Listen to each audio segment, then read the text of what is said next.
Bueno, conforme hemos visto ya muchas de las preguntas y bueno, ahora tenemos otra realmente importante que dice qué significa realmente el mandato no juzguéis para que no seas juzgados en Mateo 7:1. ¿Significa que los cristianos no deben juzgar en ningún caso? ¿Cuándo y cómo es bíblico ejercer juicio? ¿Y cuáles son los principales principios que deben guiarlos según las Escrituras? Bien, quisiera ir rápidamente a Mateo 7, capítulo 7, versículo 1 al 3. Nada más. Dice, no juzguéis para que no seáis juzgados, porque con el juicio con que juzgáis seréis juzgados, y con la medida con que medís os será medido. ¿Y por qué miras la paja que está en el ojo de tu hermano y no echas de ver la viga que está en tu propio ojo? Para empezar, esta frase de que los cristianos no deben juzgar en ningún caso, de que los cristianos no deben sentarse en el banquillo a juzgar actitudes o ciertas actitudes pecaminosas de los hermanos, primero ha sido una frase que ha sido utilizada y mal interpretada para evitar la corrección y la disciplina espiritual. Primero que nada, ha sido mal interpretada para eso. En el hecho de no querer ser disciplinados y no querer ser corregidos, es que se han escudado muchas veces en decir, no, la Biblia dice no juzgues para que no seas juzgado. Pero vemos algo, que Jesús no está condenando al que se juzgue. Él no está condenando al que se juzgue en las cosas o que se discipline, ¿no? Lo que está diciendo es que primero se debe autoanalizar uno, autoexaminarse, para luego también poder ayudar a aquella persona que está o que debe ser disciplinada y debe ser corregida. ¿Ya? Ahora, el Señor Jesucristo sí condena o sí está reprendiendo un tipo de juzgamiento, y es el juzgamiento al estilo fariseico. Al estilo fariseico. ¿Recuerdan el carácter de los fariseos?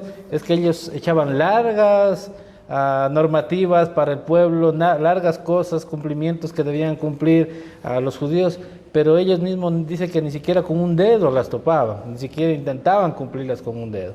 Entonces eran muy buenos para juzgar lo que no hacía el pueblo, pero ellos mismos no se juzgaban a sí mismos en lo que ellos también estaban quebrantando. ¿Ya? Entonces, el Señor Jesucristo está hablando de ese tipo de juzgamiento en el que una persona se sienta a juzgar a alguien sin primero analizarse la condición en la que puede estar atravesando la persona que está juzgando a la otra. ¿Ya? Eso. Está condenando o está reprendiendo ese juicio hipócrita, ese juicio superficial y ese juicio, como dije, fariseico, ¿ya?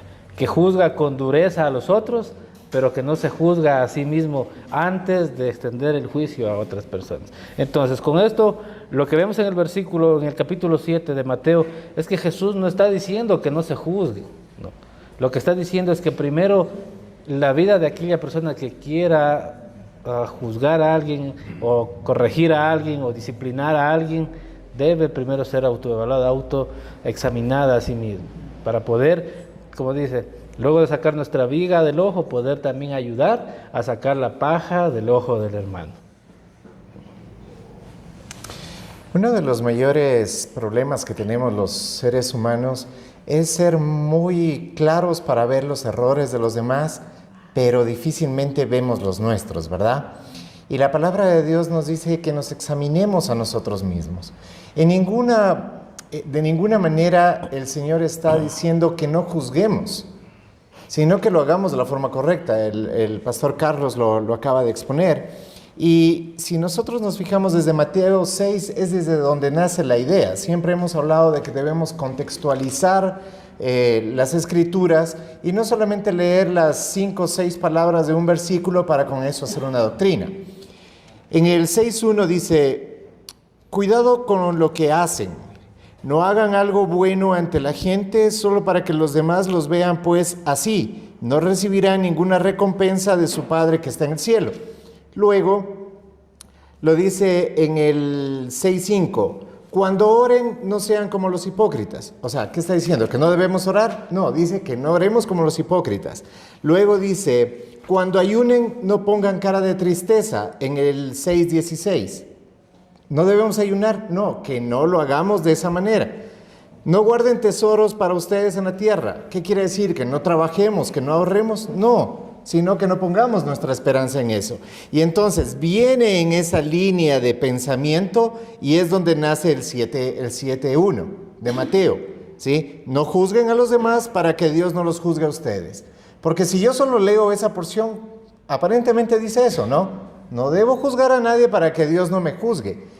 Pero claramente en Apocalipsis encontramos de que va a haber un juicio y que hay un juez y que en su segunda venida Jesucristo ya no vendrá como un cordero, sino vendrá como un león a juzgar a las naciones con mano de hierro.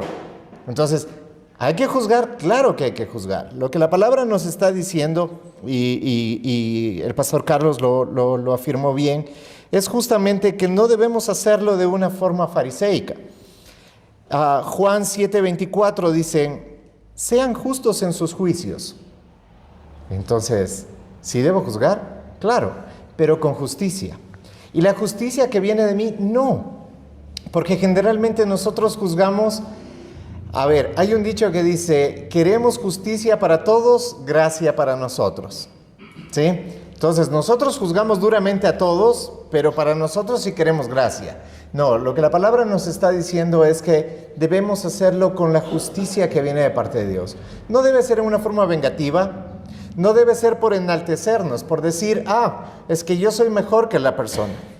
La idea general está en Mateo 7 del 1 al 6, y yo voy a continuar desde donde se quedó el pastor Carlos, 4, 5 y 6. Dice, ¿cómo te atreves a decirle a tu hermano, déjame sacarte la pajita que tienes en el ojo, mientras que en el tuyo hay una viga?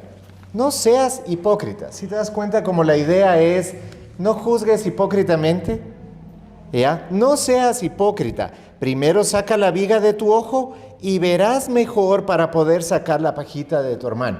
O sea, lo que está diciendo es, primero júzgate a ti mismo y luego juzga a tu hermano para poder ayudar a tu hermano. El juicio que está dado para que nosotros lo podemos desarrollar, primero tiene que ser justo y no en base a nuestra justicia, sino a la única que es justa, que es la justicia de Dios. Y luego solamente tiene un propósito. El propósito es ayudar, no condenar. Nosotros no estamos para condenar a una persona. No estamos para decirle a esa persona, es que tú te vas a ir al infierno, es que tú has hecho esto. No. Pero sí tenemos que juzgar cuando una persona está en adulterio. ¿Qué? O sea, ¿no le podemos decir que está en adulterio? Claro que tenemos que decirle que está en adulterio. Y que eso está yendo en contra del amor, de la gracia y de la justicia de Dios. ¿Eso es falso? No. Eso es lo que la Escritura mismo dice. Entonces estamos juzgando con un justo juicio.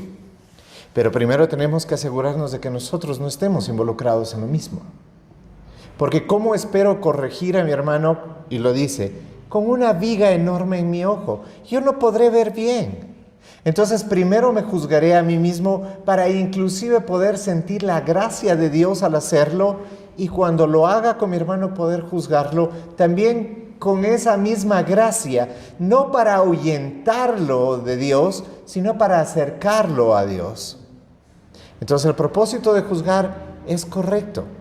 ¿Cuánto más cuando la Escritura dice, y es otro versículo muy sacado de contexto, donde 2 o más están reunidos en mi nombre, yo estaré con ustedes? Y eso a veces se lo utiliza para el grupo de oración, ¿no? Es que cuando estamos reunidos 2 o 3, el Señor está con nosotros. Pero eso va en contra de toda la Escritura. Porque la Escritura dice, yo estaré con ustedes todos los días hasta el fin del mundo. No dice, yo estaré con ustedes todos los días que se reúnan 2 o 3. Entonces, ¿ese versículo quiere decir eso? No. Si ustedes ven el contexto en el cual está hablando sobre esa porción bíblica, está hablando acerca de la disciplina eclesial. Y dice, donde 2 o 3 de ustedes hayan juzgado, yo estaré con ustedes. Esa es la interpretación correcta. ¿Sí? Así que vale que lo busquen en la Escritura y lean el contexto. El contexto no es, ay, Jesús está con nosotros, estoy orando con el pastor Carlos, ay, qué hermoso, estamos 2, o ya estamos con Richard, estamos 3, entonces el Señor está en medio de nosotros. El Señor está en medio de nosotros, siempre. Siempre. Dice algo ahí cuando dos o más personas estén reunidas en mi nombre, Sí. yo estaré en medio de ustedes. ¿El contexto cuál es?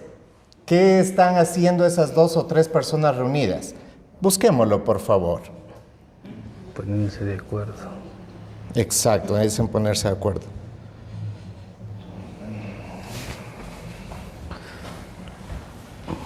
Esto lo encontramos en Mateo 18:20. Ya lo tenemos, Mateo.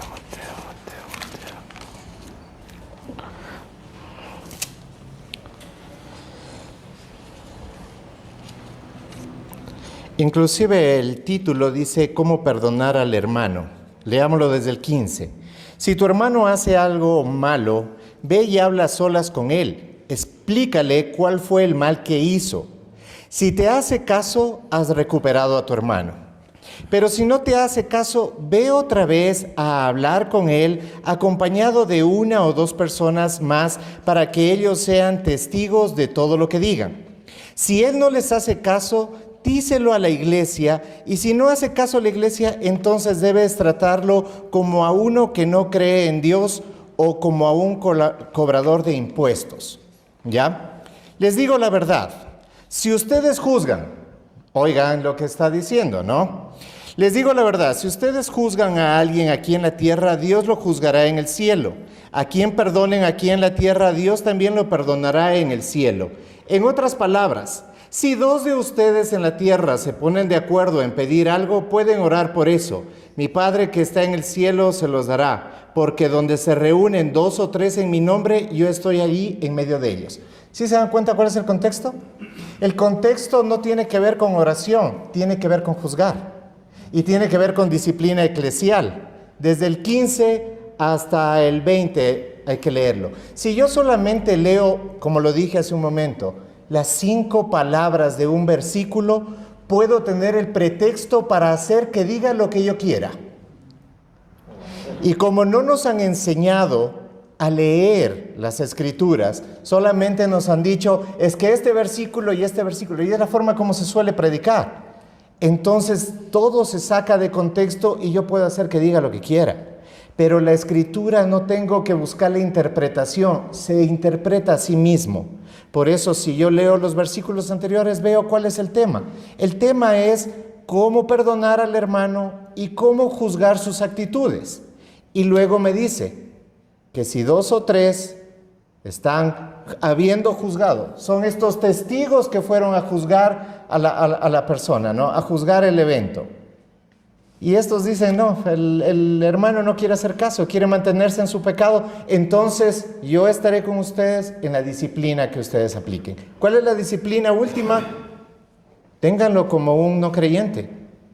Hay otras versiones que dice, expúlsenlo, ¿sí? Dice como cobrador de impuestos, que era algo terrible, ¿no? No sé si quedó claro, ahora sí ya contextualizado. Sí. Ok. Esto quiere decir que antes de juzgar a alguien, primero tenemos que vernos a nosotros mismos conforme a la Escritura para poder aprender a juzgar correctamente. No podemos hacerlo solo por moralidad, sino a entender lo que nos dice la Escritura para poder hacerlo. Creo que debemos entender que el énfasis está en la manera en la que juzgamos. ¿Cómo estamos juzgando? No es una prohibición total nuevamente de juzgar a alguien, sino cómo estamos juzgando. ¿Estamos sentados en la posición como los fariseos? ¿O estamos, como decía el pastor Juan Diego, en la posición correcta, la posición bíblica? Y para eso hay principios bíblicos que nosotros debemos adoptar, que debemos aprender, que debemos tener en cuenta a la hora de corregir y disciplinar a alguien. El primero, creo que ya se dijo, es que nosotros debemos sacar primero nuestra vida, autoexaminarnos y ver aquello en lo que estamos fallando para poder ayudar o disciplinar a nuestro hermano. ¿ya?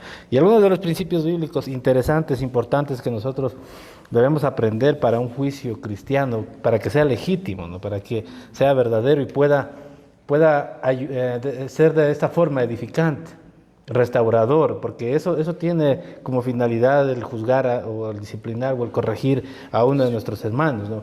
No tiene la característica, o no debe tener la característica de acabar con nuestro hermano, de desecharlo, no, sino que debe llevarlo al arrepentimiento, y a la restauración de su vida. ¿Ya? Entonces, principios bíblicos, nosotros primero debemos aprender a juzgar con rectitud, ¿ya? No según las apariencias. Muchas veces somos rapidísimos para juzgar en base a las apariencias, no.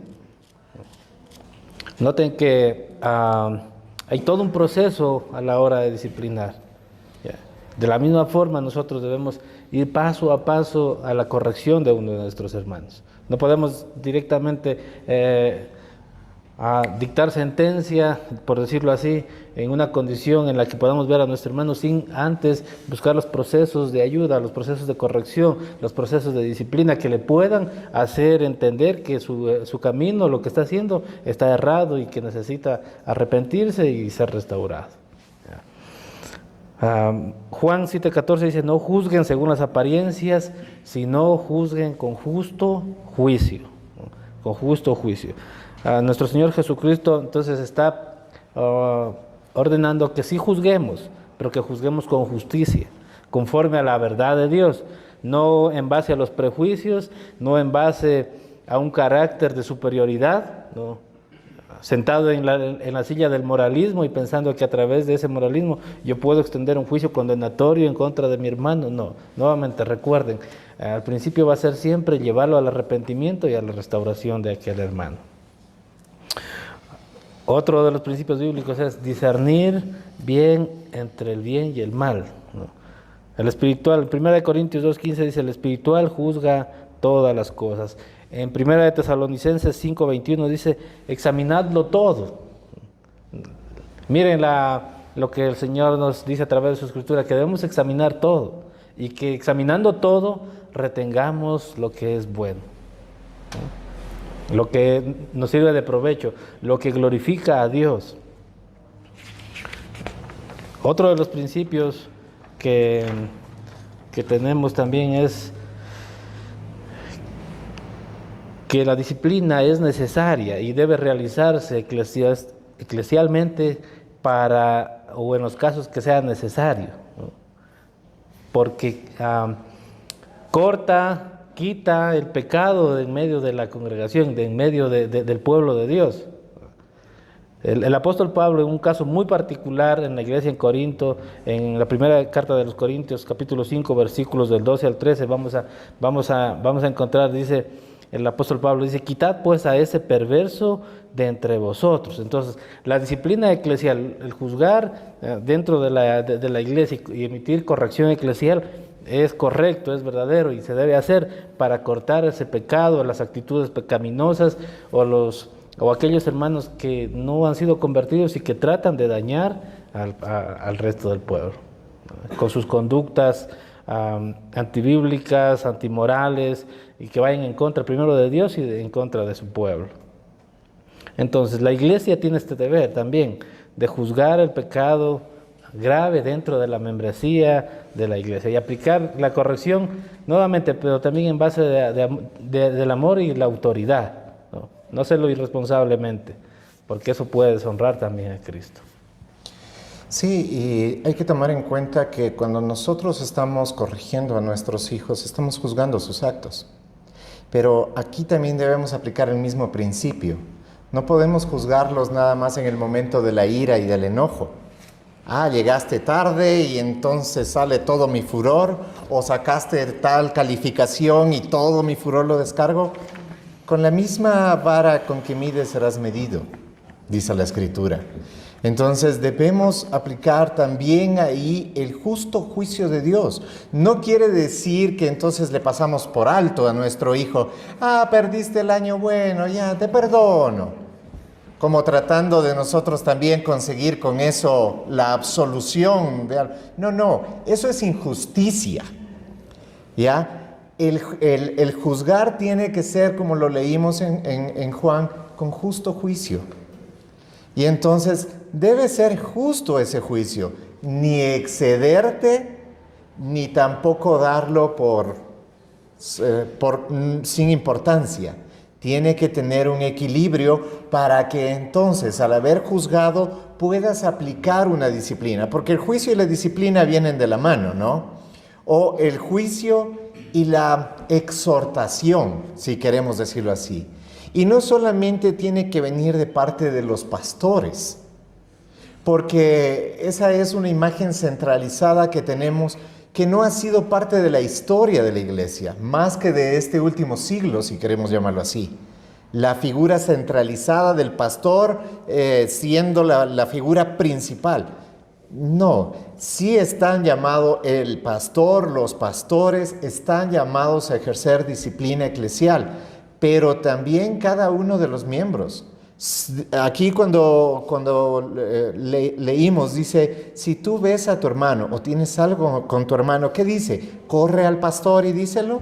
No, dice, tú anda y habla con tu hermano. Ay, hermano, el pastor ni sabe que lo vi fumando a fulanito. ¿Y qué le dijiste? Ay, no, nada, porque yo no digo nada. No, a ver, si tú le viste, ¿por qué no te acercas y le dices, hermano? Esa es la forma, la vida que quiere llevar, así es como quiere presentarse, sin querer decir que sea un pecado mortal, ¿sí? En ninguna parte de la Escritura dice, no fuméis, pero sí dice, no todo me conviene. Ahí hay sabiduría, ¿sí? Ahí hay sabiduría. No está prohibido el cigarrillo, pero ¿te conviene? Dime los pros de fumar. No los hay. Entonces, pues no te conviene, por tanto sí debo corregirte. No debemos de corregir solamente cuando vemos que una situación es claramente pecaminosa, sino cuando eso va claramente en contra de la buena mayordomía que debemos de tener sobre nuestro cuerpo, sobre nuestras cosas, en la relación con los demás, en la relación también con la congregación. Estamos todos llamados a juzgar, pero con sabiduría. Una cosita, pastor, para no salirnos justamente del versículo 18, si nos puede aclarar de Mateo 1, 18. De cierto os digo, que todo lo que ligáis en la tierra será ligado en el cielo, y todo lo que desatéis en la tierra será desatado en el cielo. ¿Cómo? ¿Qué perspectiva más o menos se considera aquí? Mateo 18, ¿no? Ya. A ver, exacto, no se sale del tema, está exactamente en lo mismo. ¿Por qué? Porque está en el mismo contexto de lo que está hablando, ¿sí? Veamos lo que dice el 17. Si él no te hace caso, díselo a la iglesia, y si no hace caso a la iglesia, entonces debes tratarlo como a uno que no cree en Dios o como un cobrador de impuestos. O sea, está hablando de una sanción y disciplina, ¿sí? Y entonces el 19, me voy a saltar el 18 para darle... En otras palabras, si dos de ustedes en la tierra se ponen de acuerdo en pedir algo, pueden orar por eso. Mi Padre que está en el cielo se los dará. Fíjate, son versículos que se saca bastante de contexto, pero si los tengo en lo que se está hablando en aplicación de disciplina. Entonces el 18 es lo que tú ates, la disciplina que tú pongas en la tierra. A ver, hermano, no sé, por ejemplo, pongamos un caso extremo, ¿sí? Hermano, usted persiste en su pecado, usted está queriendo continuar con su aberración. Por ejemplo, infidelidad. Claramente está en infidelidad, sí, pero es que yo la quiero, pero también quiero a mi mujer y yo ahí estoy y a la final mi mujer me aguanta. Bueno, para la iglesia no. Si tú persistes en esta actividad, pues quedas excomulgado. Sales de la comunión de la iglesia, ¿sí? Si eso, 2 o 3, ¿sí? Que en este caso serían los ancianos, pues eso lo está respaldando el Señor. Por eso dice, yo estaré en medio de ustedes. El Señor mismo está diciendo, yo respaldaré esa disciplina cuando la disciplina viene por justicia. Entonces, el texto lo que está hablando es de algo disciplinario, de juzgar con justo juicio. Eso quiere decir, no quiere decir otras cosas como, hermanos, entonces oremos atando y desatando. Desatemos las bendiciones y atemos a las maldiciones. No, no quiere decir eso, porque ese no es el contexto. No está hablando de maldiciones ni de bendiciones, está hablando de juicio, ¿sí? Inclusive el 19, ya que estamos en eso, dice, si dos de ustedes se ponen de acuerdo en pedir algo, pueden orar por eso. Y entonces pongámonos de acuerdo para que el Señor nos dé un carro a cada uno. A ver, pastor, pongámonos a orar por eso. Hay un acuerdo, pero eso es lo que está diciendo la palabra. No está diciendo la palabra eso. Está diciendo que oren para poner esa disciplina. Entonces lo que debería pasar en un caso extremo como el que dije, es que los ancianos deberían orar por esa situación. Tampoco es de coger e imponer la disciplina y listo. No. Se debe imponer la disciplina, pero luego de haber orado y buscar que no sea algo emocional, que no sea algo que, sí, me enerva y tengo mucho celo por la palabra del Señor, pero es el celo en el Señor, así como tuvo Jesús cuando sacó el látigo y mandó expulsando a los vendedores del templo, o es un celo que a mí me enerva porque yo quiero aplicar mi justicia. Porque recordemos que cuando uno aplica de esa manera la justicia, entre comillas, lo que estamos queriendo decir es, Dios, tú no estás viendo lo que está pasando. Entonces, como tú no eres capaz de hacer lo correcto, yo lo voy a hacer. El Señor dice, hey, espérate, mía es la justicia. ¿Sí? Entonces tenemos que actuar con calma al hacerlo, e inclusive cuando una persona es excomulgada, lo que se busca no es, ahora sí, te he entregado a Satanás. Desecharlo. Sí, lo que dice, y Pablo lo dice, los he entregado a Satanás para que éste destruya el cuerpo, más se preserve el alma, el espíritu, ¿no?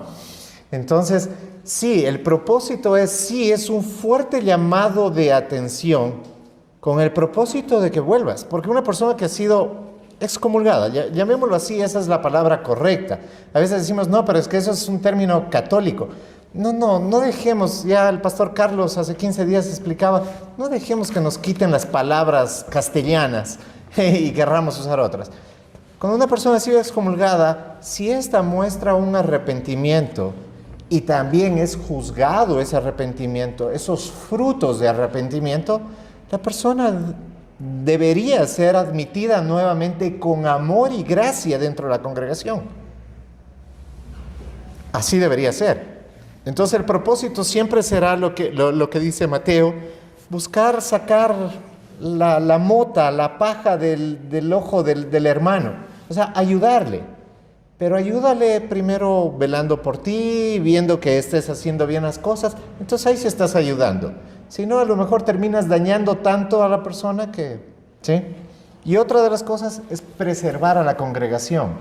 Porque si no se excomulga a esa persona, lo que se está diciendo a la congregación es... no hagamos nada, el pecado no es un problema, cuando realmente el pecado es el problema y por eso Jesucristo tuvo que morir en la cruz. Entonces, no podemos minimizar el pecado, tiene que ser tratado como tal. Creo que nada más para sellar esta parte, debemos recordar nuevamente, y por eso es que nos cuesta tanto y nos resistimos tanto a cambiar de perspectiva en cuanto a los versículos, ¿no es cierto?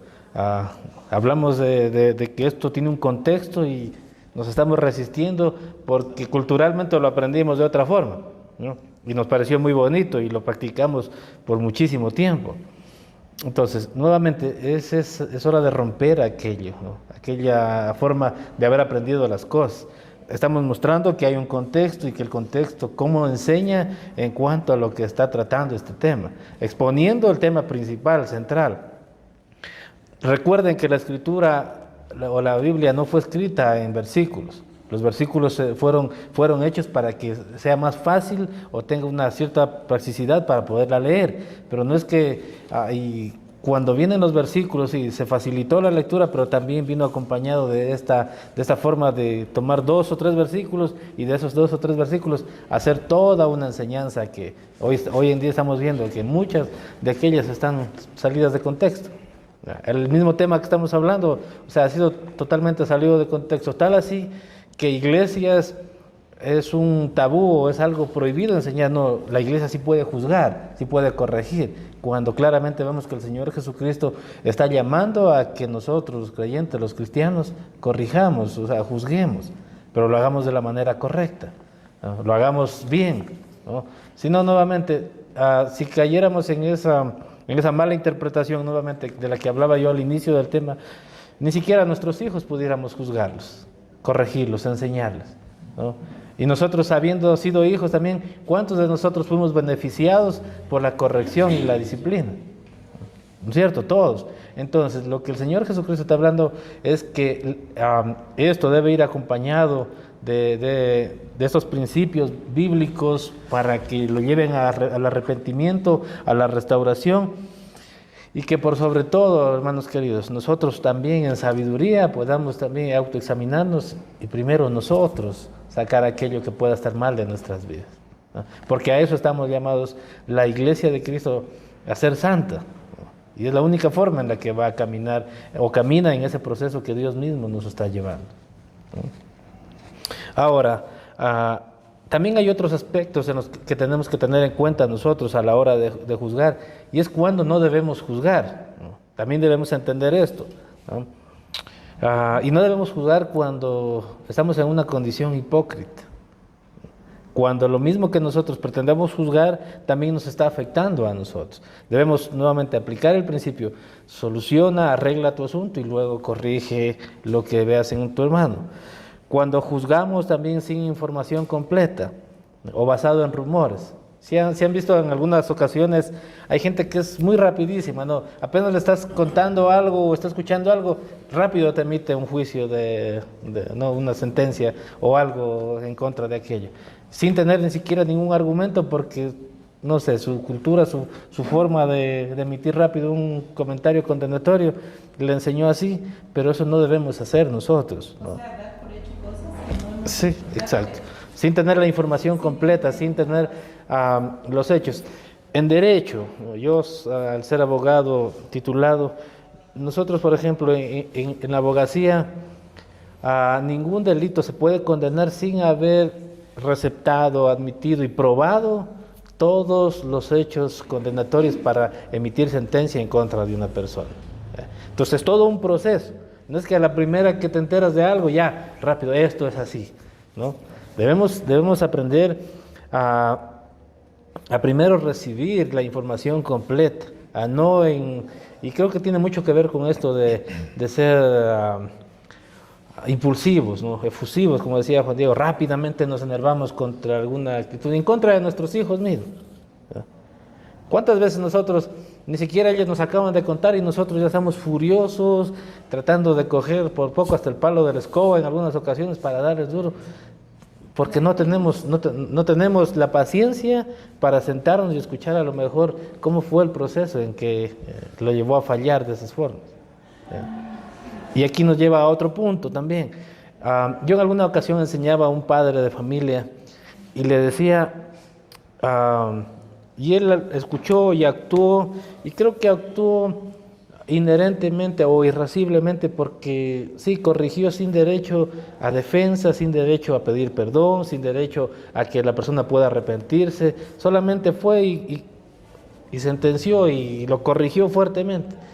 Y yo le dije, te perdiste de aplicar la gracia que Dios mismo aplica con nosotros. ¿Cuántas veces, no?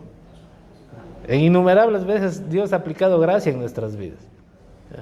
Sí, en muchas ocasiones hemos sido corregidos, pero cuando tiene esta particularidad la gracia, ¿no? Que cuando entendemos que lo que hemos hecho mal está mal y nos vamos al arrepentimiento, es que podemos sentir la gracia de Dios.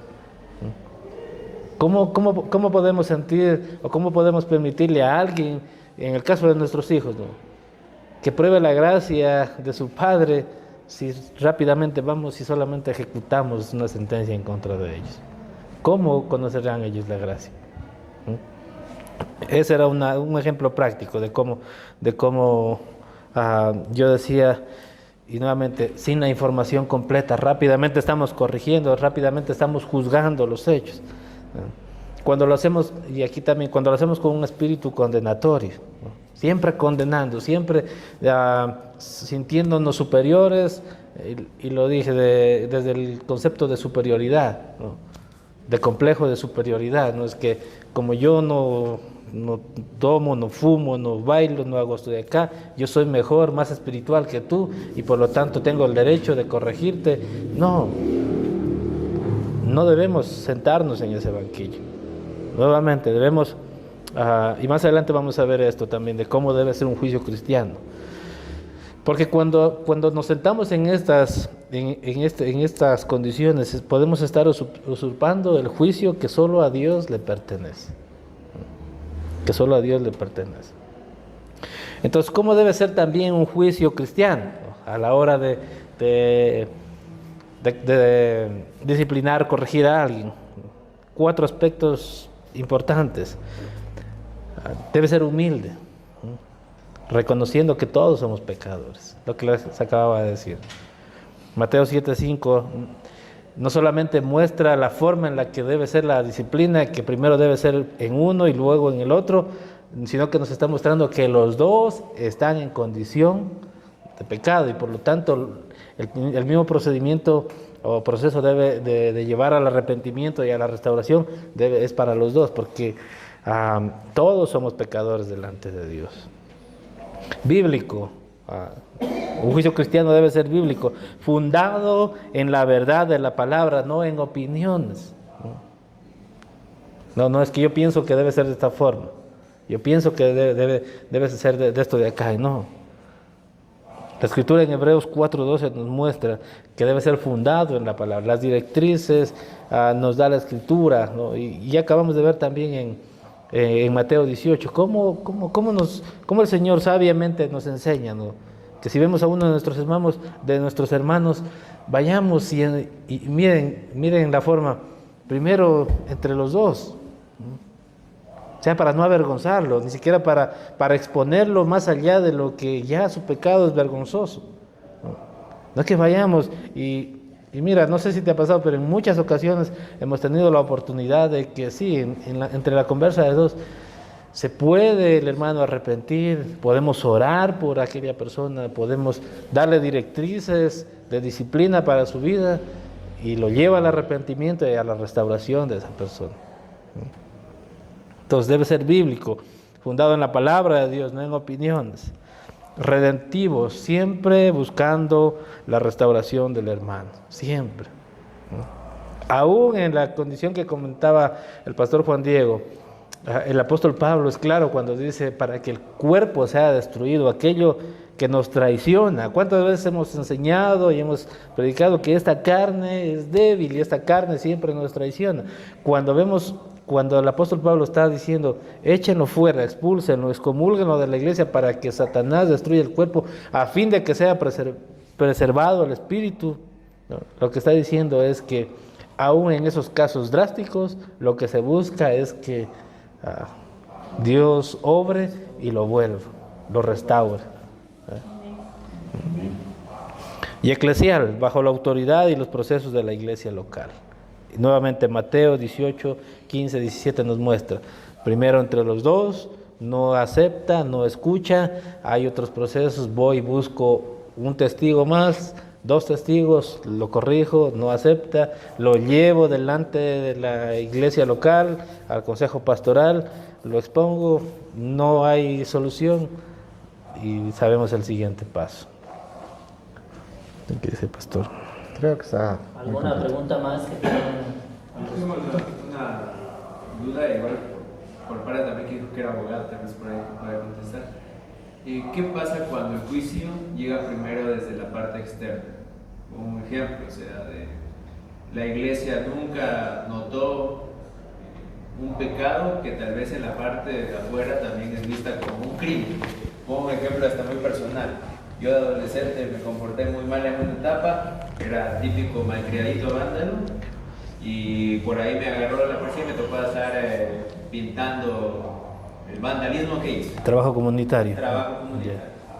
Obviamente eso sí me ayudó de cierta forma para controlar, pero entre los policías, por ejemplo, había alguien de una congregación a la cual yo asistía que me buscó como decir, no, perdónenlo, está confundido, ayúdenlo, él no sé, está, como decir, intentando justificar una acción que en realidad también era incorrecta. Pero así, normalmente a veces uno ve en las redes sociales, por ejemplo, tal persona cometió esto y a veces la congregación sabe decir es que el diablo lo intentó. Y el juicio viene desde afuera, y en ocasiones también he visto casos de que alguien comete algo que tal vez, no sé, a través de una correcta justicia, porque la justicia humana no busca la redención, se podría decir. Pero a veces la iglesia también es decir, no, este chico vendió drogas y está en la cárcel y fuera de la iglesia, este tipo tampoco pertenece a la iglesia y también es comulgado, se podría decir. Entonces, por eso es mi duda, ¿qué pasa cuando el juicio tal vez viene desde afuera antes de que la iglesia se dé cuenta? ¿Cómo reaccionamos como hermanos en ese caso? Creo que enterándonos de la situación, ¿no? Como iglesia, enterándonos, yo diría aplicar los mismos pasos bíblicos, ¿no? La misma forma en la que corregir al hermano. No lo exime de las consecuencias y de las sentencias judiciales que tiene externamente, ¿no? No lo exime, ¿no? Pero bíblicamente estamos, o sea, como iglesia estamos llamados a actuar como la Biblia nos enseña, ¿no? Debemos de tomar en cuenta que tenemos la tendencia a querer ser más buenos que Dios, ¿ya? Entonces, por ejemplo, como el caso de, ay, no, déjenlo, está confundido. Realmente a cada acción viene una reacción.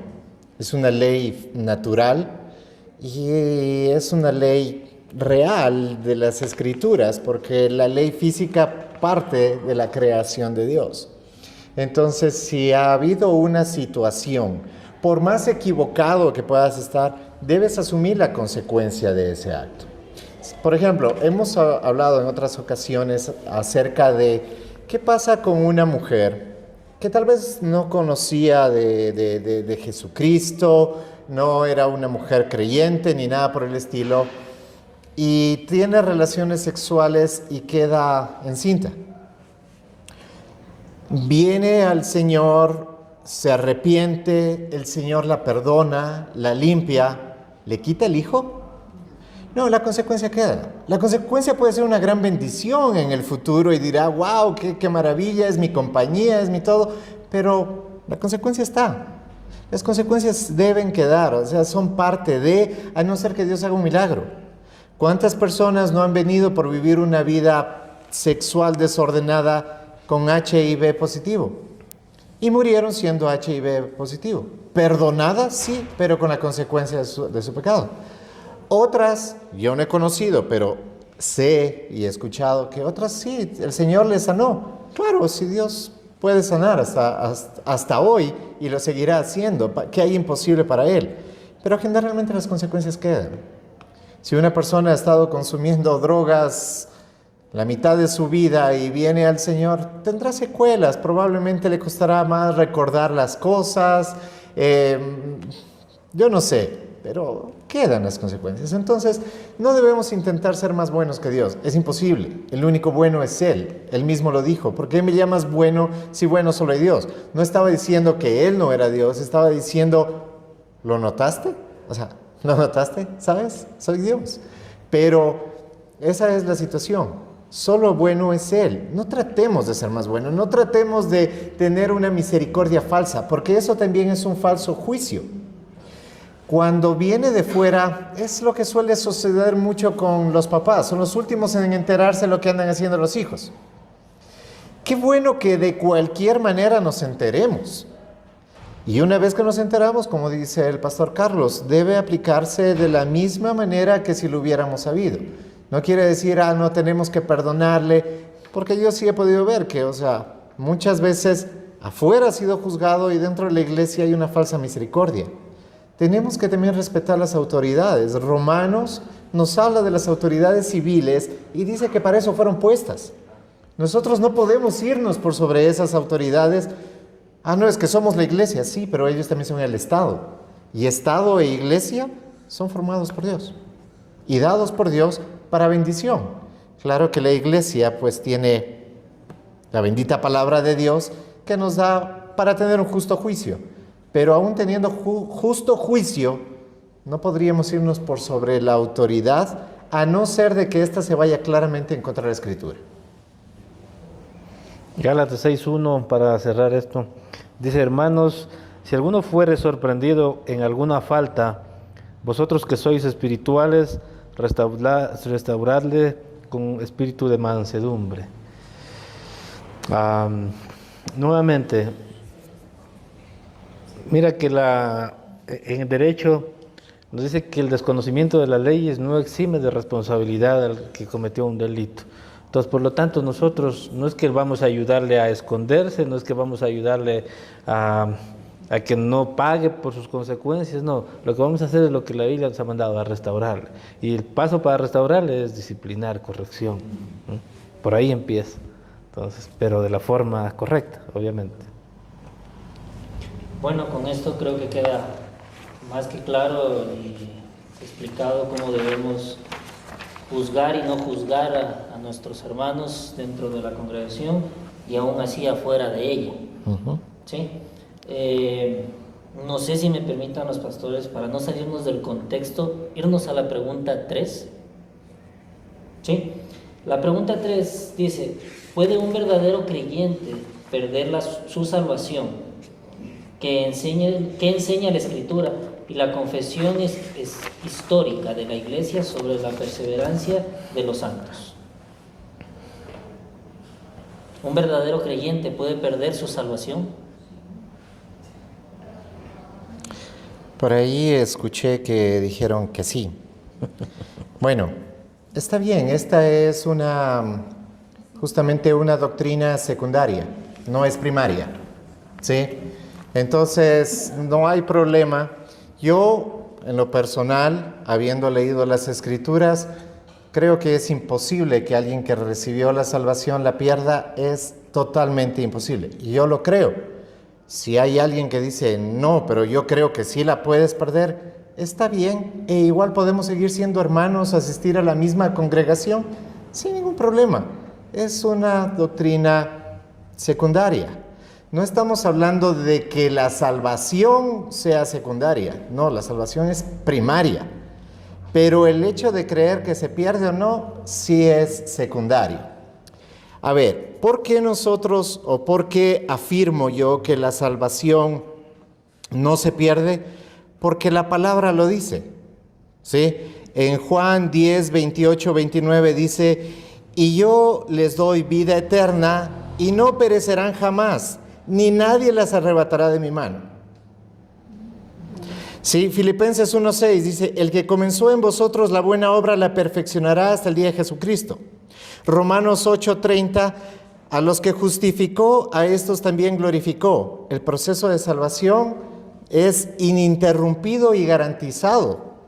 Y Primera de Pedro 1:5 dice que sois guardados por el poder de Dios mediante la fe. Y eso es lo que me da completa seguridad de que no la voy a perder. Yo entiendo las personas que dicen, no, pero es que ¿cómo no vas a perder? Porque si pecas, entonces, pues claro, pierdes la salvación porque obviamente estás pecando. A ver,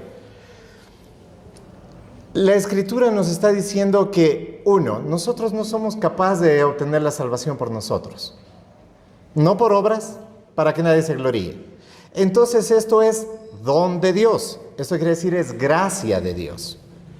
Si yo recibo algo que para mí es imposible obtener, ¿cómo crees que Dios me va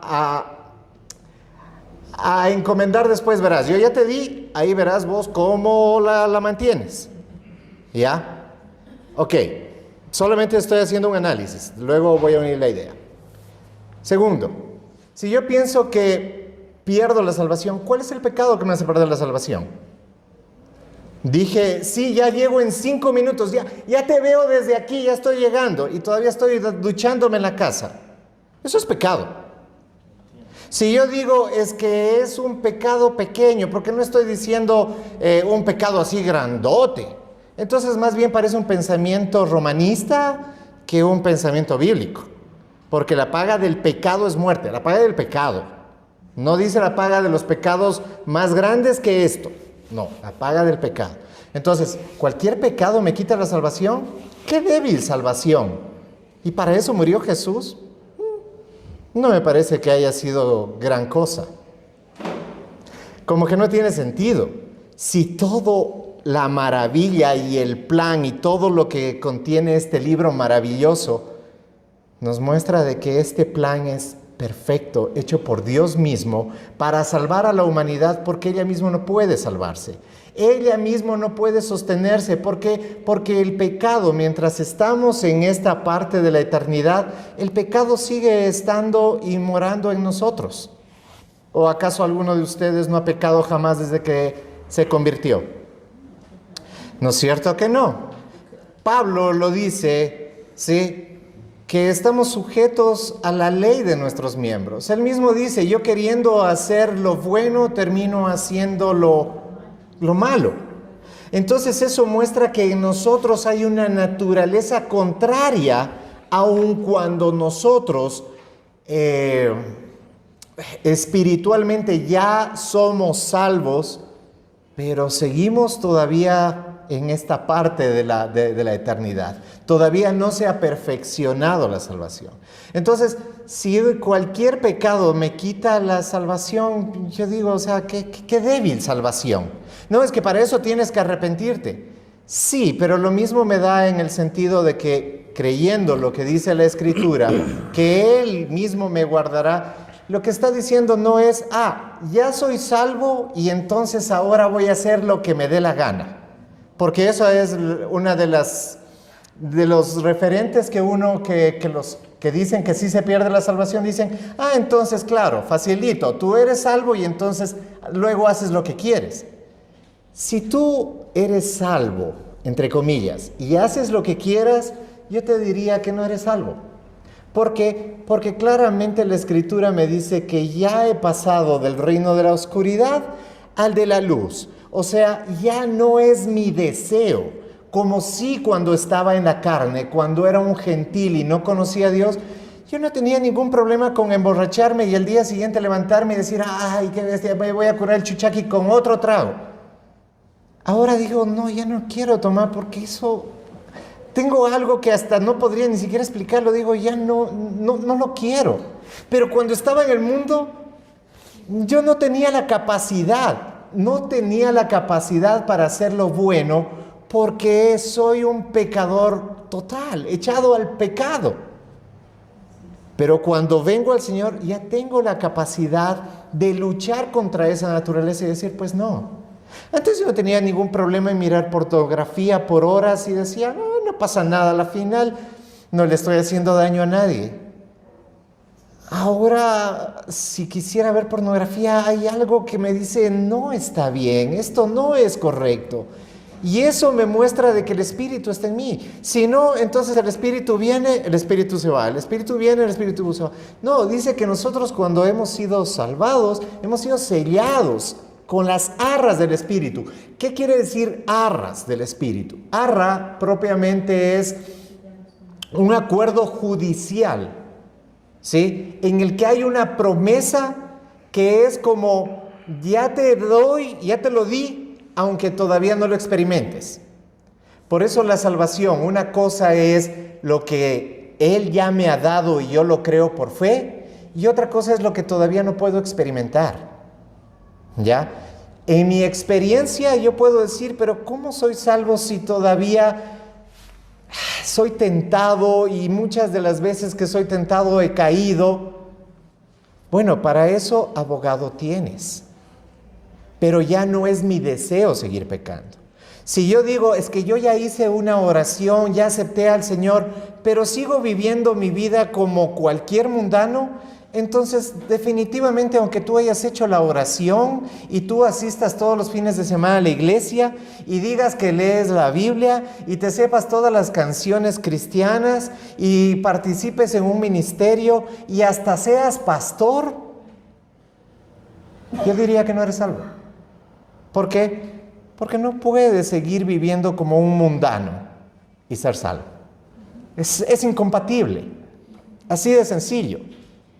Es que yo pienso que eso debería ser apóstata, ¿no?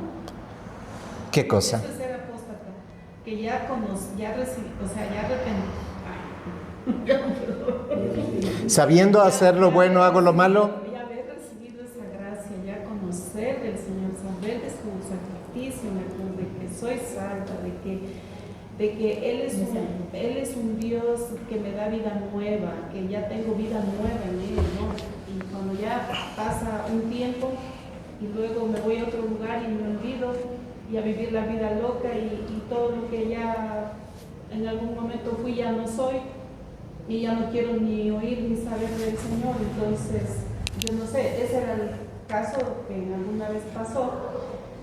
Entonces muchos juzgaban esa situación y decían que bueno, que eso es ser apóstata, o no es eso. A ver. Era preferible que no lo hubiera conocido al Señor porque ha perdido realmente ya toda gracia y toda salvación, a no ser que se arrepintiera y volviera a los pies del Señor. Pero Entonces no ha perdido toda gracia ni toda salvación. claro. O sea, es así de sencillo. Exacto. Ahí está la respuesta. Gracias. Ahí las Claro, es que nuevamente la salvación no es obra de hombres, es la obra del Señor. Aquellos que, y por eso, o sea, la salvación, ¿quién puede decir uno es salvo y quién no? Uno es Dios y luego es la misma persona. Nadie más puede juzgar eso porque solamente Dios y la persona realmente saben. Porque bueno, la persona también puede llegar a engañarse, pero es difícil el hecho de decir y estar en Dios y estar en una buena relación con Dios y decir, dudo de la salvación. Si dudas de la salvación es porque todavía no eres salvo. ¿Ya? Porque esa arra quiere decir, a ver, es como yo decir, esta casa es de mis hijos, les pertenece a mis hijos, tengan, aquí están los papeles y todo eso, pero ustedes no la van a recibir hasta que yo me muera, pero ya tienen los papeles, ya es de ustedes, pero ya, entonces ha sido sellado con las arras del Espíritu, quiere decir esa promesa, ustedes me pertenecen, son míos, son mis hijos, aun cuando todavía no tienen la experiencia, pero para eso he prometido que iba a volver. Para cumplir y que todo se perfeccione como está. Por eso dice que en Juan 10, 28, 29, y yo les doy vida eterna. ¿Quién nos da? Él, no nosotros. Y no perecerán jamás, ni nadie los arrebatará de mi mano. Cuando está diciendo eso, también estamos incluidos nosotros. Nosotros tampoco podemos salirnos de su mano. Una vez que hemos sido transformados, no podemos caer, inclusive podemos alejarnos un tiempo. Sí puede pasar. No contristéis al Espíritu. Pero si somos del Señor, Él mismo nos volverá a traer con lazos de amor. ¿Acaso no vemos en Israel toda la evidencia de cómo una y otra vez Israel se separaba y Él los traía de nuevo? Tomando en cuenta que ahí no les había sido dado el Espíritu Santo. ¡Cuánta perfección! Y por eso dice que nosotros estamos bajo un mejor pacto. Porque este pacto ya no depende de nuestra obediencia. Este pacto ya no obedece, ya no está sujeto a si ustedes hacen eso, yo haré aquello. Que muchos pastores enseñan, ¿no? Pero miren cómo dice la palabra. Es que si ustedes hacen esto, entonces viene tal recompensa. Sí, pero ¿en qué pacto están hablando? Ese es el antiguo pacto, donde es un pacto condicional. Inclusive en teología así se lo llama. El nuevo pacto se llama pacto incondicional. No hay condiciones. Yo te he salvado, tú eres mío y ya. Pero cuando has sido salvado y cuando eres mío, has sido transformado. Si no has sido transformado, entonces no has sido salvado. No te engañes. Estamos en tiempo de gracia. creo que para apuntalar la idea de que la salvación no se pierde, porque el pastor Juan Diego y yo también soy muy partidario, bueno, es mi posición también, el creer que la salvación no se pierde. Primero porque la Escritura nos muestra claramente que la salvación no depende de la fidelidad del hombre. Imagínense si dependiera de la fidelidad del hombre. Ya habríamos caído todos los que estamos aquí en este lugar, todos, sin ni uno solo pudiera decir, yo me he mantenido 20 años en el cristianismo y no he cometido ni siquiera una mentirilla. Ya, ¿cierto? Segundo, que esto de la salvación es dado por la obra consumada de nuestro Dios, no nuestras obras. La obra consumada, la obra perfecta de Dios, y ha sido consumada ya por Él, por Cristo. ¿Ya? Entonces, no es por nuestras obras, no es por lo que hagamos. Ahora, en todo esto que estamos enseñando, sí hay una diferencia a la hora de entender a los profesantes y a los verdaderos cristianos.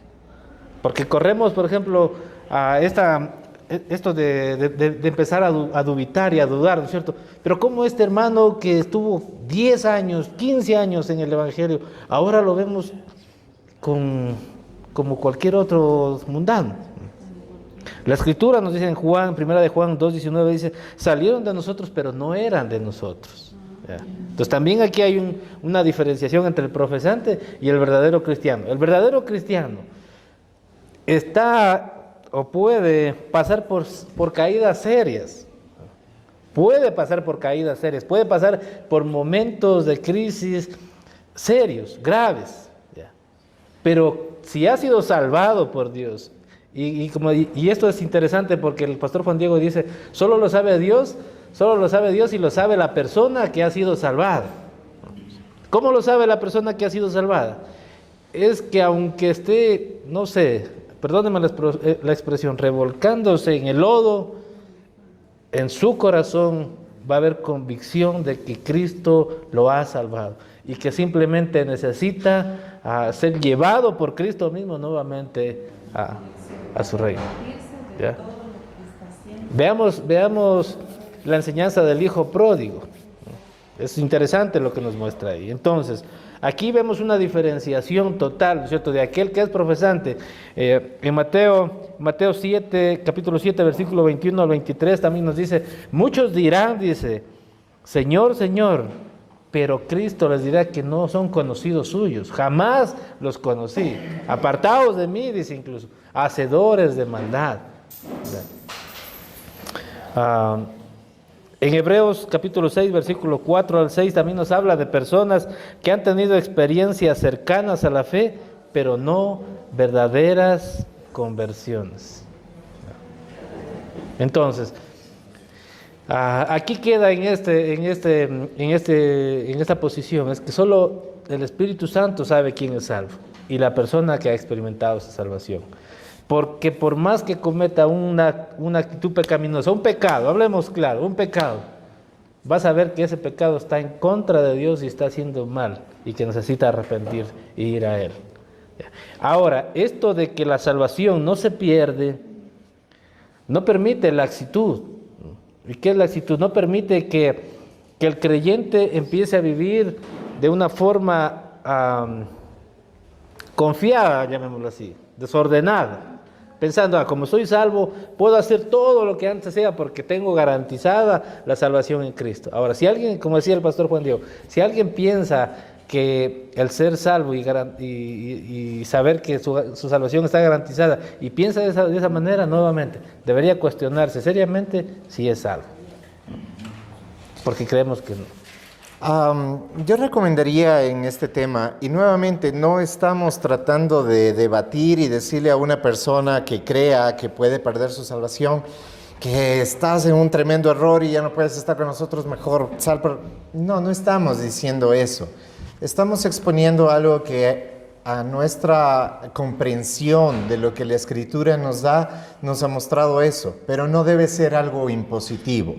Pero, por ejemplo, sí vale que nosotros tengamos en consideración justamente lo que lo que el pastor Carlos nos estaba manifestando acerca de Hebreos 6, 4 al 6.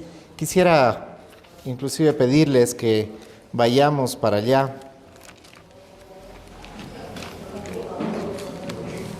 Hebreos 6, del 4 a 6.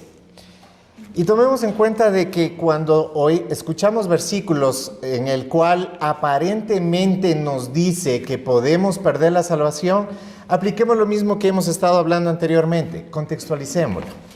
¿Ya? El contexto es muy importante. El versículo parece decir, pero cuando lo contextualizamos vamos a tener otro entendimiento. Dice, es imposible hacer volver a los que deciden separarse del camino de Dios. Hablo de los que ya conocieron la verdad y recibieron el don de Dios, o sea, los que participaron también del Espíritu Santo y disfrutaron del excelente mensaje de Dios y de los grandes poderes del mundo que está por venir. Cuando se separan del camino de Dios, ellos mismos están crucificando a Dios otra vez y lo exponen a burla de todos.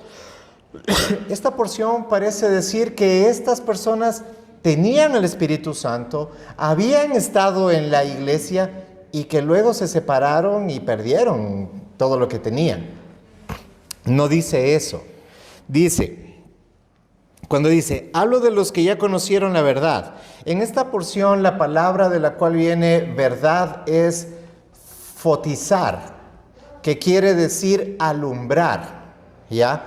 Entonces quiere decir, como muchas personas que inclusive pueden venir a esta congregación y escuchan la palabra, aquella palabra que a unos les mueve hasta las entrañas y uno dice, gracias Señor porque me has hablado tan profundamente, porque has movido todo mi ser y me llamas al arrepentimiento. Y otra persona simplemente dice, no me pareció tan buena, mejor predica el pastor Carlos. Realmente eso es ser fotizado. Estás expuesto a la misma luz, pero la luz no te cambió absolutamente nada. Todos aquí estamos expuestos a la misma luz de ahí arriba, y a cada uno le alumbra diferente. Asimismo es la predicación de la palabra. Para algunos les alumbra y les lleva a vida eterna, y para otros simplemente ya cumplí el fin de semana con haber recibido el mensaje y ahora sí me voy. Esto lo hemos hablado con los hermanos en el consejo y hemos dicho, ¿cómo es posible que todos recibiendo el mismo alimento, para unos es desdeñable y para otros es un manjar? Y a eso puede ser a lo que se refiere, es mejor no haberme conocido que habiéndome conocido alejarte de mí. Claro, cuando tú has probado algo tan sabroso, nada más te volverá a dar satisfacción. Esa es la verdad. Pero aquí, ¿qué más dice? Y recibieron el don de Dios. O sea, ahí está. Recibieron la salvación, porque la salvación es don de Dios. No se refiere a eso. Se refiere a la gracia de que el Evangelio es predicado para todos. Pero no a todos les causa la misma situación. ¿Y por qué dice eso, pastor? Bueno, primero porque las raíces griegas están mostrando eso, y luego porque sin saber griego, yo sí puedo leer la última parte donde dice, y disfrutaron del excelente mensaje de Dios y de los grandes poderes del mundo. Cuando se separan del camino de Dios, ellos mismos están crucificando a Cristo otra vez y lo exponen a la burla de todos. Muestra clara de que esas personas no son de Dios, porque ese es el escarnio en el que cae justamente esta gente, y con esto, ya ves, no es que eras muy santito, muy chévere y ahora ya eres un vil pecador otra vez. Entonces, ¿qué? ¿Dios falló? No, esa persona nunca fue salva. El pastor Carlos citó otra porción. Estuvieron con nosotros, andaron con nosotros, pero no eran de nosotros. Un caso muy claro, Judas.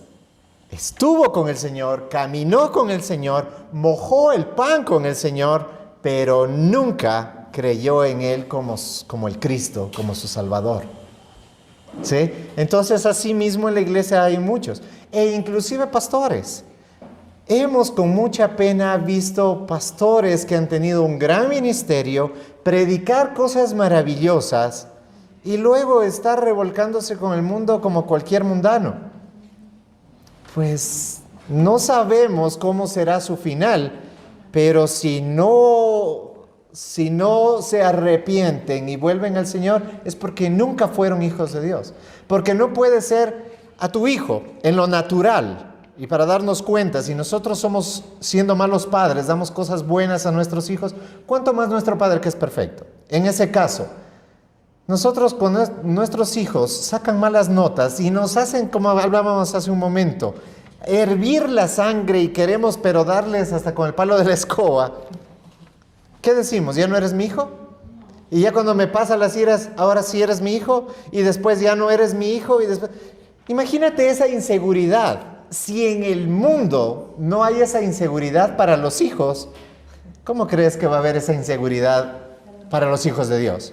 Pero nuevamente, si tú crees que se pierde y crees que cada vez debes arrepentirte, eso también creo yo. Porque si yo también caigo, abogado tengo para arrepentirme. Entonces, creemos lo mismo, pero yo nunca la he perdido. El Espíritu Santo sigue estando conmigo, yo sigo siendo sellado por Él. Y si en este momento yo les digo, hermanos, ya no los amo como mis hermanos, ahí se quedan, salgo y pasa un carro y me pisa, ay, el hermano justo, si hubiera aguantado 5 minutos más hubiera sido salvo. Ahora va a pasar la eternidad en el infierno. ¿Se imaginan qué débil salvación tendríamos?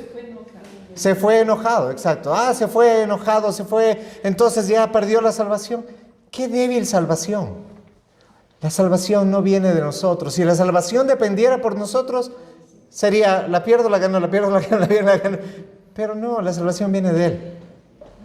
Por eso creo eso, pero el que quiera creer lo otro, tranquilos, es una doctrina secundaria, no nos afecta. Lo que sí debemos de creer es que Cristo murió por nuestros pecados. ¿Crees eso? Sí, yo también. Entonces, en eso es fundamental. Algo interesante del Juan Diego mencionaba, el pastor Juan Diego mencionaba del antiguo pacto y del nuevo pacto y de la incondicionalidad del nuevo pacto. Y es que en el nuevo pacto nosotros no tenemos parte, porque Cristo lo ha hecho todo. Amén. Si nosotros tuviéramos que poner tan solo una parte, nuevamente estaríamos destituidos de la gloria de Dios.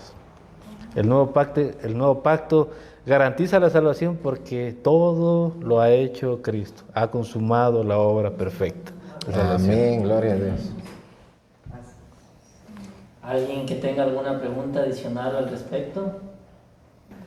O sea, la clave es predicar con el ejemplo, en obediencia, y hay que procurar ser auténtico, ¿no? O sea, cuando uno diga no, cuando diga sí. Perdón, tal vez si me aclara un poquito la clave, ¿para qué?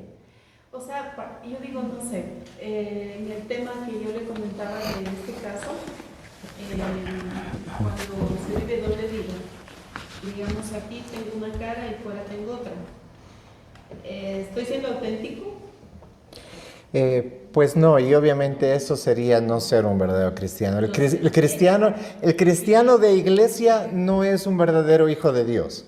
El cristiano es cristiano aquí, afuera y donde quiera que esté, principalmente cuando está solo. Donde nadie nos ve. Exactamente, porque cuando estamos con otra gente, aunque sea en el mundo, nos recatamos y mantenemos una cierta postura. La cosa es cuando estamos solos. ¿Qué es lo que alimenta nuestra vida cuando estamos solos? ¿En qué nos distraemos cuando estamos solos? Pero claro, hablando acerca del Evangelio, muchas personas dicen, no, es que es importante predicar, más importante predicar con el ejemplo que con la palabra. No, eso es en tu vida personal tienes que vivir el ejemplo. Pero para predicarle a otra persona, la Escritura dice que solo la palabra de Dios transforma el corazón del hombre. ¿Sí? Es la palabra. Tú puedes ser un buen ejemplo y puedes ser un anzuelo para poderle predicar la palabra. Creo que ahorita los samaritanos aprendieron mucho de eso. Pero es la palabra de Dios la que transforma el corazón, no nosotros. Por más que tengamos el mejor ejemplo del mundo. ¿Sí? Jesucristo, siendo el Hijo de Dios, no transformó el corazón de Judas. Con el mejor ejemplo que recibió, con las mejores palabras que recibió. ¿Por qué? Porque él no estaba predestinado. Él era un hijo de perdición. Con todo el amor que La fe viene por el oír y el oír la palabra de Dios. Amén. Práctico. Hay un versículo que habla que dice sean testimonios míos. Entonces, ¿a qué se refiere eso? ¿Quieres contestar lo tuyo? A ver, sean testigos míos. Ok, será tal vez la gran comisión donde les Seréis llaman, testigos seréis testigos. En Judea, en Samaria Sí. y hasta los confines de Por la supuesto. A ver, primero tengamos en consideración a quién se lo dijo. tierra. Dice, A los apóstoles y aquellos que vieron la resurrección de él. Ustedes serán mis testigos de que yo he resucitado. Ustedes me han visto. En derecho, ya, en leyes, esta es una evidencia, ¿cómo se llama eso? Bueno, testimonial, visual. testimonial, exactamente. Y es muy válida, porque aquí no habría cómo tener un testimonio científico, porque un testimonio científico o una prueba científica requiere que el evento se repita una vez tras vez y dé el mismo resultado. No podemos crucificar una vez y otra vez y otra vez a Jesucristo para tener el mismo resultado, sino que el atestiguarlo a Él es de esa manera. Y luego, ¿cómo lo atestiguamos nosotros ahora, 2000 años después? Aquí está. Este es el testimonio, ¿ya? Que nosotros compartimos. No el portarnos bien, porque hay gente que se porta mejor que nosotros sin ser cristianos. ¿Sí? Recordemos lo que hemos venido aprendiendo progresivamente. Cristo no murió para que seamos buenas personas. Ese es un gran error que comete la gente. No, es que yo desde que conozco a Cristo ya no tomo, ya no fumo, ya no bailo pegadito. Sí, hay mucha gente en el mundo que hace eso y no es salva. No vino a morir para que seamos buenas o mejores personas. Él murió para que nosotros hagamos lo que es imposible para nosotros, salvarnos del fuego eterno. Entonces es diferente la razón.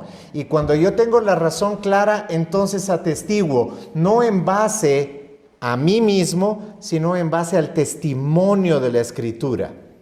De ahí que yo tengo que respaldar lo que dice aquí con: oh, hermano, ¿cómo ha cambiado? Usted antes era un borrachín y le pegaba a su esposa, ahora se le ve cogido de la mano y ya no se le ve borracho. ¡Qué lindo!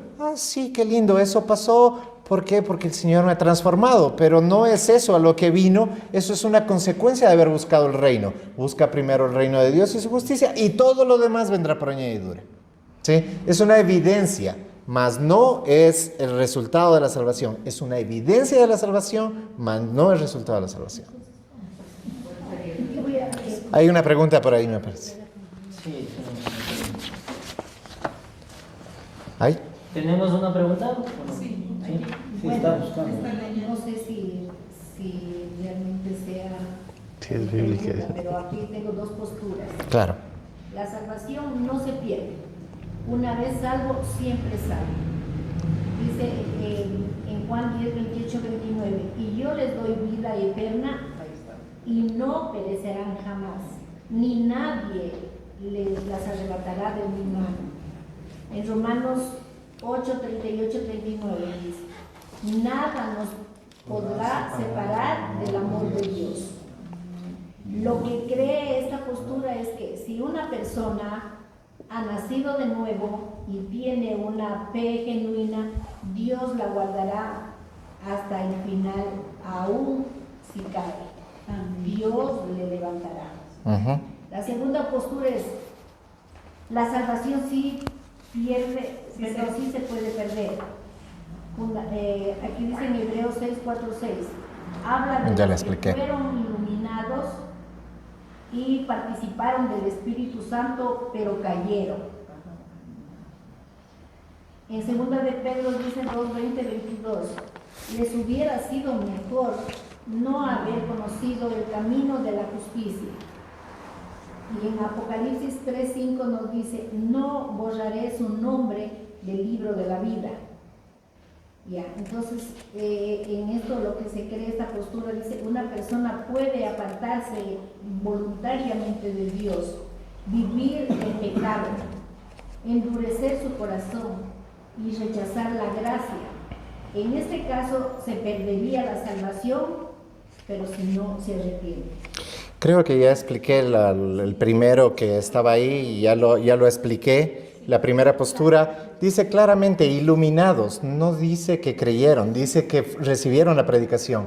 El segundo caso es igual, es mejor no haber conocido, o sea, no tendrás excusa porque no podrás decir, pero Señor, a mí nadie me predicó. No, sí te predicaron. Entonces te hubiera sido mejor, por lo menos para que tengas una excusa, decir, nadie me predicó. Y luego en Apocalipsis cuando dice, no borraré tu nombre del libro de la vida, esa postura no sabría defenderla, porque no sé en qué contexto o cómo el Señor lo está diciendo. Recordemos que es un libro profético y que hay cosas que no están claras, pero en las otras porciones sí. Y entonces, Dios no quiere que nadie se pierda, que dice Pedro 3:9. Pero también nos llama a perseverar hasta el fin. Por supuesto. La clave es permanecer en Cristo.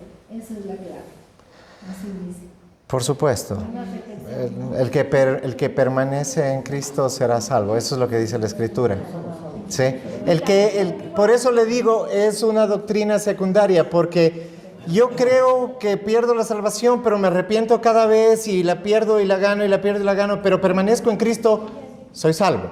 Y si yo pienso que no la pierdo, igualmente cuando peco me arrepiento y no he perdido la salvación y persevero en el Señor, también seré salvo. Entonces, por eso es una doctrina secundaria. No es fundamental el hecho de pensar si la pierdo o no la pierdo, sino, como usted lo acaba de decir, lo fundamental es estar en Cristo y creer que Él es la salvación. Se arrepiente, claro, obviamente que hay personas que no se arrepienten, mejor dicho, están en la iglesia, de pronto llevan doble vida y así, pero en el momento en que se apartan mejor. Pero luego dice el Señor que Él es un Dios misericordioso, que Él viene y se arrepiente y Dios lo perdona. Claro. Por supuesto. Por supuesto. ¿Qué hizo? Hizo todo mal, se vendió y todo. Pero en ningún momento dejó de ser hijo. O sea, exacto, siempre fue hijo. Siempre fue hijo. Nos vuelve a lo que les enseñábamos, que la salvación no se pierde, que puede experimentar caídas, circunstancias críticas. Ahora, como el hijo dije, es siempre hijo. Y no podemos, y cuidado, se vayan al otro extremo en pensar de esta palabra, laxitud, no se olviden de esta palabra, en pensar que como garantizado tenemos la salvación, el cristiano puede hacer lo que le da la gana y hacer y vivir como cualquier otra persona. No estamos hablando de aquello, estamos hablando de que el que es salvo, porque ha sido salvo, persevera. El que ha sido salvo tiene esta conciencia de que tengo un Señor, de que tengo un Dios, de que tengo un Salvador, y vivo en base de aquello. ¿Ya? Ahora, para cerrar esto, creo que es interesante esto. Las advertencias bíblicas que están en Hebreos y en las epístolas de Pedro son instrumentos que Dios usa para preservar a los suyos. ¿Ya? Noten, son instrumentos que Dios usa para preservar a los suyos y no evidencias de que puedan perecer, ¿ya? De que puedan perderse, de que la salvación se pierda. Nuevamente, la exposición que dio el pastor Juan Diego en cuanto a Hebreos está súper buena y súper clara. Nos muestra claramente de aquellos, como cuántos de nuestros conocidos y personas vienen aquí domingo a domingo, por algún tiempo se reúnen, pero nunca han sido transformados, nunca han sido salvos. Llega un tiempo, es más, yo en la semana pasada me estaba dando cuenta y me puse a mirar a los hermanos, a las personas, y veo que falta un sinnúmero de personas. ¿Dónde están? No lo sabemos. ¿Cuántos de ellos fueron salvos? ¿Cuántos de ellos no fueron salvos? ¿Nosotros estamos para decretar o dictaminar eso? No. Solo Dios lo sabe. Y las personas que asisten o las que se fueron lo saben. Sí, porque la salvación no está dada porque asistas o no asistas a un lado. Nuevamente el fundamento es Cristo, ¿no? Pero, por ejemplo, yo también he tenido casos aquí mismo. Un niño alguna vez se me acercó y me dijo, yo no creo en Jesús. Y ha venido a la iglesia, no solamente a esta, sino desde... Yo no creo en Jesús. Pero, ¿cómo? ¿Has estado en Kids y todo eso? Me dijo, lo que pasa es que mi papá, siempre que salimos de aquí, la pega a mi mamá. Entonces, esa persona es salva, chuta, no falta a la iglesia. Créame que sirve en la iglesia. Ya, no en esta, gracias a Dios.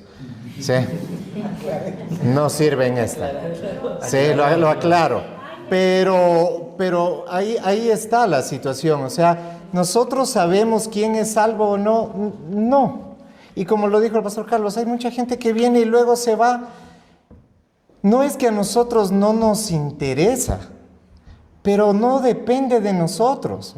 Nosotros podríamos, para tratar de tener gente, y créanme, yo de eclesiología, de crecimiento, de todo eso, más de 10 años de estudio. O sea, créanme que podríamos tener esta iglesia no con 3 servicios, 10 servicios, todos llenos.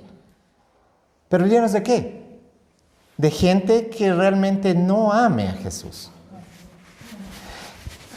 A nosotros no nos llamó el Señor a tener iglesias llenas con números, gente que ofrende, que diezme y que todo vaya bien y entonces hablamos de la superación personal y hablamos del dinero. No, realmente predicar como nosotros predicamos a la gente no le gusta. A nosotros nos han dicho, oiga, pero ya hasta que cambien un poquito el tema, ya hasta que prediquen otra cosita. Créame, te lo han dicho, a mí también me lo han dicho. A mí me han dicho, pero pastor, ya prediquen otra cosita, ¿por qué no predican de las finanzas? ¿Por qué no predican así como predicamos ahora de la familia, de esos temas prediquen un poco más? Eso es más atractivo. Esos llaman la atención. O sea.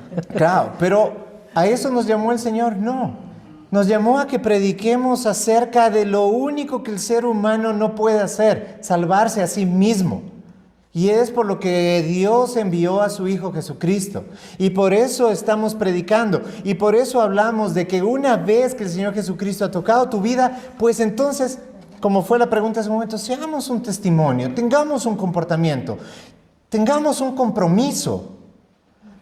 Pero si uno dice, no, es que hay personas que puede ser que o no son salvas, o otras personas que sí son salvas, pero que les falta madurez. Y a eso yo le he puesto enanismo espiritual, sin querer ofender a las personas con enanismo. ¿Sí? Nada que ver. Sí, nada que ver con eso. Pero ¿a qué me refiero? Me refiero a que el enanismo es algo que alguien ya debiendo ser adulto todavía tiene un comportamiento infantil, se lo ve como pequeño. Yo ya llevo 10 años en el Señor, ¿en serio? ¿Y sirves en la iglesia? No, es que no tengo tiempo. Ok, ¿qué tal es tu generosidad, tu ofrenda? No, es que no me alcanza y el Señor ya sabe.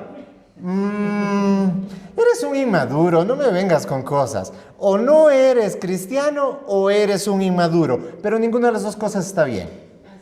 Porque la salvación no se queda en atravesar el dintel de la puerta de la salvación. Ya soy salvo y ahora voy al cielo. Sí, pero realmente también dice que seremos juzgados por nuestras obras. No está hablando de que seremos juzgados por salvación, pero sí dice que seremos juzgados por nuestras obras para recibir nuestras coronas, las cuales serán echadas delante de Él. Y lo triste es que habrá personas que tendrán coronas que parecen este anillo y se pondrán así y dirán, yo te voy a echar mi corona delante tuya, Señor, porque estos son mis obras delante de ti. Las obras no sirven para salvación, pero las obras sí glorifican a aquel que te salvó. Dice en Apocalipsis que nuestras coronas serán echadas delante de Él. Quizás estamos tratando de luchar un poquito con ese aspecto de que sí, estamos llamados a ser testimonios vivos de lo que Cristo ha hecho en nuestras vidas. Y estamos llamados a testificar de Cristo, obviamente. aquí hay una dicotomía cuando empezamos, o en algunos casos los seres humanos han empezado a predicarse a sí mismos y no a Cristo. Mira lo que yo he hecho, mira lo que he podido cambiar, mira lo que en la iglesia he podido obtener. Eso es predicarse a sí mismo. Y los apóstoles son claros en decir, no nos predicamos a nosotros mismos, predicamos a Cristo y a Cristo resucitado. Entonces ahí, para tener claridad en cuanto a esto de ser testimonios, sí, somos testimonios de lo que Cristo ha hecho, pero nuestra predicación no es de lo que nosotros estamos logrando, sino de lo que Cristo ha hecho por nosotros. Y para terminar, porque creo que también estamos en la hora y me voy a tomar un minuto, lo que dice Efesios 2:10 es muy importante con respecto a las obras, porque a veces nos vamos a los extremos. Como no somos salvos por obras, entonces no hago nada. O tengo que hacer muchas obras para ser salvos. No. Primero, la salvación no tiene que ver con obras para que nadie se gloríe. Pero ¿qué dice Efesios 2:10? Porque somos hechura suya, creados en Cristo Jesús para hacer buenas obras. ¿Sí? Entonces, ¿qué es lo que está diciendo? Es que cuando nosotros somos salvos, tenemos la capacidad de hacer buenas obras por la razón correcta, que es glorificar a Cristo. Porque nosotros podemos ver en el mundo gente haciendo lo que podríamos denominar buenas obras. Pero ¿cuál es la intención de su corazón? Aparentar, limpiarse la conciencia o muchas cosas, pero generalmente están envueltas en el ego de la persona. ¿Sí? En cambio, cuando hemos recibido la salvación, nosotros somos diseñados. Dice que nuestro diseño, eso es lo que está diciendo, que cada parte de nuestro ser, nuestra forma de pensar, nuestras obras manuales, intelectuales, todo lo que nosotros hacemos fue diseñado para hacer buenas obras. Para nuestra gloria, para limpiar nuestra conciencia, no, para darle la gloria a aquel que nos salvó. Entonces, si bien es cierto, alguna vez escuché esto, sí somos salvos por obra, pero no la nuestra, sino la obra de Jesucristo en la cruz. ¿Y para qué? Para que nosotros obremos para bien. Ese es otro contexto y podríamos tal vez hablarlo en otra ocasión, pero es muy buena pregunta, vale la pena inclusive anotarla. ¿Sí? ¿Qué? Tú, ya, cierra. Bueno, hermanos, creo que han quedado muy claras estas dos preguntas que hemos avanzado en esta noche. Podría decir que el significado del juicio sería mejor ser imitadores de Pablo, como Pablo fue imitador de Cristo, para poder tener algo en que tener fundamento de vida para poder juzgar. Sí, y el propósito del Instituto Ministerial no es darle las respuestas y decirle lo que nosotros hemos dicho, eso es. El propósito es generar esas dudas y esa investigación, inclusive de abrir el celular y preguntarle a ChatGPT, aunque sea. ¿Sí? Preguntarle sobre el tema. La idea es que escudriñemos. Hermanos, estamos llamados a escudriñar la palabra. No solamente venir aquí y los pastores me dijeron, ya hemos hablado sobre eso. El propósito del instituto es generar esa curiosidad de ir a las Escrituras y permitir que el Santo Espíritu de Dios nos dé la claridad a cada uno de nosotros. Ese es el propósito.